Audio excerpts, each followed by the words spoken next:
बंद की तशरीह स्टार्ट करने से पहले आपने नज़म का नाम लिखना है। नज़म का नाम हमद। यहाँ बहुत एक इंटरेस्टिंग चीज़ मैं आपको बताऊंगी।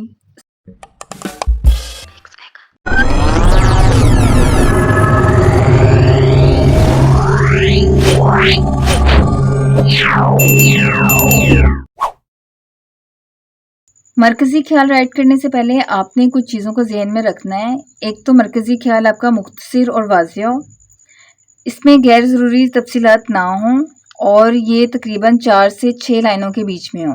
ठीक है, अब हम इसका मरकज़ी ख्याल डिस्कस करते हैं। शायर अल्लाह ताला से मुखातिब होकर कहते हैं कि ए बारी ताला, ज़मीन हो या आसमान, तू हर जगह हर लम्हा मौजूद है। सूरज, चाँद, सितारे तेरी अज़मत की निशानियाँ हैं। ये कायनात तेरी तख्लीक है। मेरी इल्तिजा है कि जहाँ तूने इंसान को अपनी खिलाफत अता फरमाई है, वहाँ मुझे भी शौक़े सजदा अता फरमा दे।